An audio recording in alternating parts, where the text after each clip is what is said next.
देखो बच्चों, zero order reaction में अभी तक हमने इक्वेशंस इसके देखे हैं। जो इंपॉर्टेंट इक्वेशन है तुम्हारे बुक में और कहीं भी जो लिखा रहेगा, अभी मैंने क्या लिखवाया था, minus K T plus C not. मैंने क्या लिखवाया था, minus K T plus C not.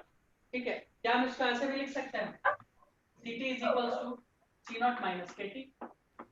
बात तो बराबर है, क्यों बात बराबर है, इंपॉर्टेंट फॉर्मूला। ठीक है, इसमें 50-60 स्टार लगा लें प्लीज।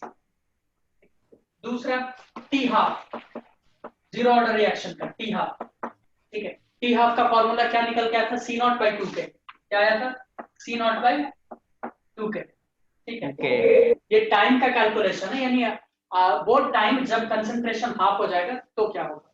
ठीक है, तो केटी ऐसे भी निकल रहा है, KT half is equal to C naught by two. ठीक है, और फॉर्मूला में हम जब डाल के कैलकुलेट किए थे तो भी ऐसे ही आ गया, है ना। तो बात बराबर है, दैट मीन्स कि rate constant, sorry rate of reaction, rate of order of reaction या रेट किसके प्रोपोर्शनल है, इनिशियल कंसंट्रेशन के हाफ लाइफ में, जीरो ऑर्डर रिएक्शन के केस में। ठीक है, अब ये जीरो ऑर्डर रिएक्शन होता क्या है। ठीक है, अभी तो मैंने दिखाया एक हाइपोथेटिकल रिएक्शन ए प्लस बी कर दिया। जितने फोटोकेमिकल रिएक्शन होते हैं वो होते हैं जीरो ऑर्डर रिएक्शन। क्या होते हैं, जीरो ऑर्डर रिएक्शन। ठीक है, जीरो ऑर्डर रिएक्शन होने का मतलब क्या हुआ, ध्यान से सुनो। क्या जीरो ऑर्डर रिएक्शन ये होता है, बताओ। क्या zero order reaction rate constant. इसका मतलब हम ये भी कह सकते हैं कि जीरो ऑर्डर रिएक्शन में रेट उसका कंसंट्रेशन पे डिपेंड नहीं करता। बोल सकते हैं कि नहीं बोल सकते भाई, यही होगा ना। इसका तो यही मतलब हुआ ना, कंसंट्रेशन तो यहाँ है ही नहीं, तो इसका तो कंसंट्रेशन के साथ कोई रिलेशन नहीं। इसीलिए जितने फोटोकेमिकल रिएक्शन होते हैं यानी सनलाइट के प्रेजेंस वाले, उसको रिएक्टेंट के कंसंट्रेशन से कोई लेना देना होता नहीं। वो सारे क्या होते हैं, जीरो ऑर्डर रिएक्शन। समझ में आया तो लिख लो। दो तीन जो ऑप्शंस आए हैं, जो जो दो तीन सवाल आए हैं कुछ कॉम्पिटिटिव एग्जाम्स जैसे कि नीट और एम्स में, वो हम बस लिखवा देते हैं उनके ऑप्शंस। ठीक है, जैसे एक पहला हुआ फोटोकेमिकल रिएक्शन, है ना, सनलाइट प्रेजेंस में, ये जीरो ऑर्डर रिएक्शन वाले एग्जांपल्स तो लिखो दो, ऑल फोटोकेमिकल रिएक्शन।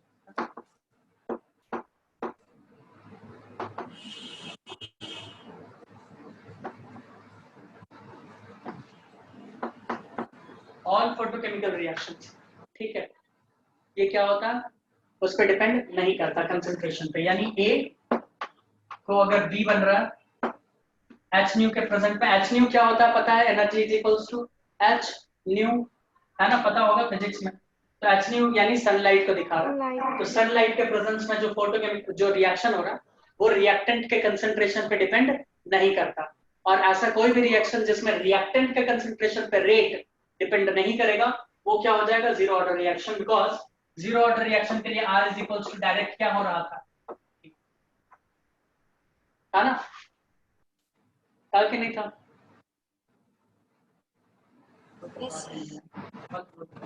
हाँ सर था। दूसरा एग्जांपल है डीकंपोजिशन ऑफ HI। ठीक है, डीकंपोजिशन ऑफ HI। ठीक है, कहाँ पे, तो सोने के सरफेस पे उसका जो डीकंपोजिशन होता है वो भी होता है जीरो ऑर्डर रिएक्शन। ठीक है, वो भी क्या होता है, जीरो ऑर्डर रिएक्शन। सोने के सरफेस पे, हाँ, सोने के सरफेस पे क्या होता है, उसमें भी वो रिएक्टेंट के कंसंट्रेशन पे डिपेंड नहीं करता। ये सब एक्सपेरिमेंटल डेटा है। ठीक है, तो उस पर भी वो डिपेंड नहीं करता। ये दो तीन एग्जांपल तुम्हें याद हो। तो डीकंपोजिशन ऑफ HI,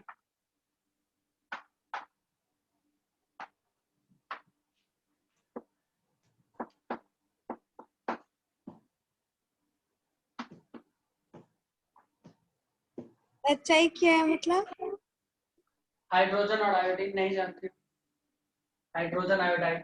ठीक है, surface decomposition of HI on the surface of gold. ठीक है, किसके सरफेस पे, गोल्ड के सरफेस। ये सब ऑप्शंस में दे चुका है ये सारे चीज। ठीक है, इसीलिए हम लिख पाते हैं। तीसरा लिख लो और लास्ट। ठीक है, तीसरा है कि डीकंपोजिशन ऑफ अमोनिया किसके सरफेस पे, प्लैटिनम के सरफेस पे। वो भी क्या होता है, जीरो ऑर्डर रिएक्शन। उसमें भी रिएक्टेंट के कंसंट्रेशन पे रेट यानी स्पीड डिसाइड नहीं होता। ठीक है,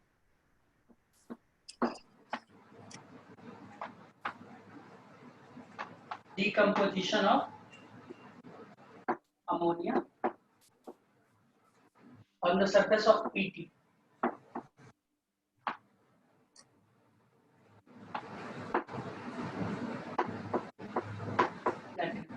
तो यहाँ पर हमारा जीरो ऑर्डर रिएक्शन समाप्त होता है बच्चों।